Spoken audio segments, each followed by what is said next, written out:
said, "Whoever wants to see Satan, let him take a look at Naphtali b. al-Harith.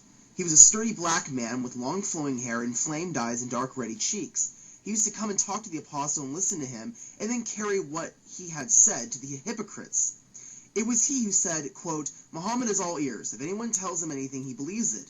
God sent down concerning him, quote, and of them are those who annoy the prophet and say he is all ears. Say, good ears for you. He believes in God and trusts the believers and is a mercy for those of you who believe, and those who annoy the apostle of God, for them there is a painful punishment,' end quote." So if you take just the sentence, if you want to see Satan, look at this man who happens to be black, then of course you're going to think, okay, Muhammad is racist. But if you actually read in the context, which is a statement that I think people need to learn what that means, because or else we're in a lot of trouble here. This man was not condemned because of his skin color. The biographer Ibn Ishaq is giving us a description so we can visualize who this person is, because if you just said so-and-so, then we're going to sit here and go, well, okay, who is that? What did he look like? Things of that nature. But instead, Ibn Ishaq tells us what he looks like. He happens to be an African. But the important thing is not because of his skin color, it's because he is betraying the Muslims to the hypocrites. As I just... Okay. Hello everyone, peace of Christ to all. We were listening to this smart gentleman. Actually, he's amazing how smart he is. And always I'm surprised with the,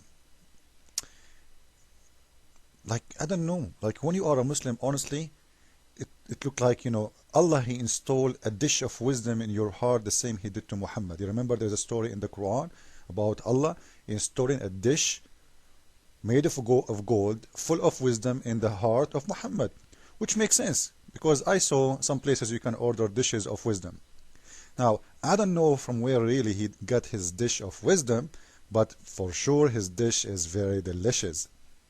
Now, he said that what the Prophet said about Satan is going to be look like an African, like a black man. He's saying it happened to be this way. It doesn't mean anything. Come on, it happened. This makes sense. And he said, to make things more funny, that he is telling us that he is a black so we can recognize him. This is very smart of you, man. Honestly, I like it. So this is mean that Satan always going to be black because you just said to recognize him. So if a white man came to me, for sure he is no Satan.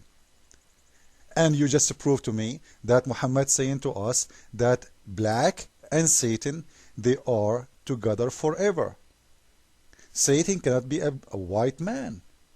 Satan always is going to be a black guy because you just told us how to recognize him. So Muhammad, he said clearly that Satan is going to be an African, is going to be black, as you said, and it's a way to recognize him.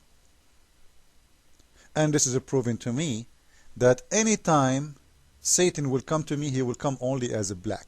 He cannot be white. Now the question here, who is the one made him black?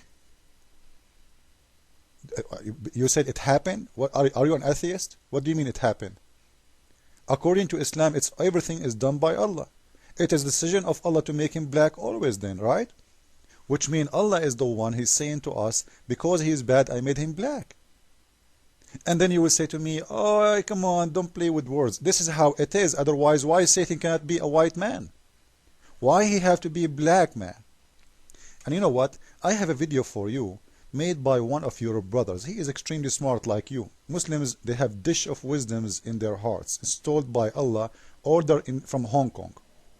He is showing us that Allah will send genies, bad genies, which mean they are Satan, to you as black cat, black dog, black snake, black bird, black. Now don't tell me it happened. Simply, it did not happen to be. It made to be by Allah. Because Allah is saying clearly that the black one is your enemy. This is why your prophet, he ordered to kill the black dogs, the black cats, the black birds. Anything is 100% black kill him according to your prophet. And this is proving to me that Muhammad, he hated black people. And this is really a shame. Follow with me, watch this video, and learn.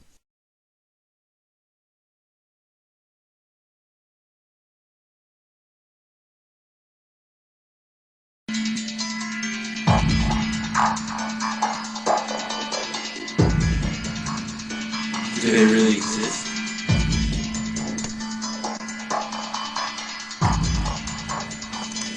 Has anyone ever seen one? You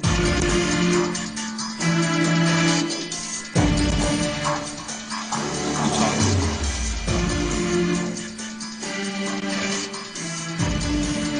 What do they look like?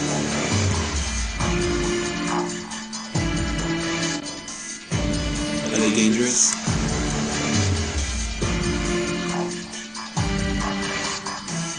Can you deal with them? Are they scary?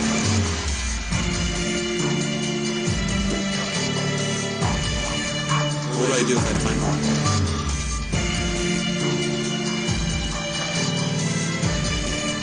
How do you keep them away? Do they use you? Sleep with you? Drink with you? Live with you? بسم الله الرحمن الرحيم الحمد لله رب العالمين والصلاة والسلام على خاتم أشرف الأنبياء والمرسلين. Today's topic, Jinn. Prophet sallallahu alaihi wasallam, and they wanted him to read them some Quran. And there are bad jinns. And yes, they really do exist. Today people are talking about how they see jinns, how they deal with jinns, how they write books with jinns, how they write songs with jinns. There's a big fat lie Muhammad is saying in here, that he caught a genie and he was going to tie him to the column of the house or the mosque. But he did let him go. He wanted to tie him to the column just to show others about the genie. He wanted to show them the genie. But you know what? Just before you came, I released him. This is a big fat lie, and this is a proof that Muhammad is a liar. Because you know what? Isn't it you who caught him for the first time? Nobody ever saw a genie, and we should see that genie. Why you released him? But he said, I remember what my brother Solomon, he said. So first of all in here we saw the proof that Muhammad, he saw genie. And not only that, the Prophet, he said that you have to say the name of Allah before you have intercourse, and we will see who are they, the bad genie. To see a jinn. They do come in different types of forms, but you will never see the original form of a jinn. What kind of forms? Black cats, black donkeys,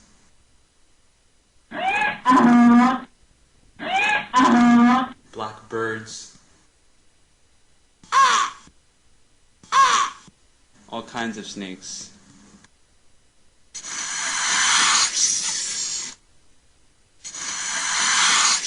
And especially black dogs. This is a Muslim saying that to you, not me. So I don't want anyone to accuse me of anything. You will notice that all those bad genies, they are coming to you in a form of a black animals. Actually, black horse, black bird, and endless, animals. Anything is black in Islam, he is bad. He is evil. And in here, we say to those who they are black African, how Muslims they fool you saying Islam don't discriminate. Ask yourself, what is the difference between a blonde dog and a black dog? What is the difference between a black cat and a white cat? What is the difference between a black horse and a red horse? What is the difference between a black donkey and a white donkey? Why the black is the bad one? Simply because their prophet, he said that to them. And this is showing us how racist is Muhammad, how racist is Islam. Always, even the snake, the black snake is the bad one. This is disgusting.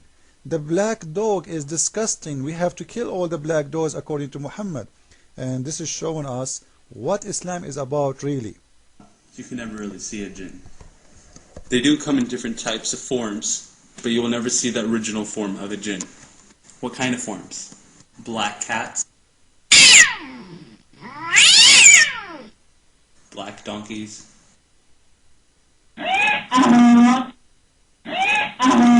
black birds, all kinds of snakes.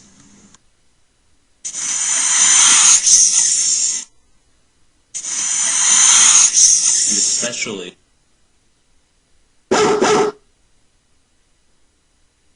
black dogs.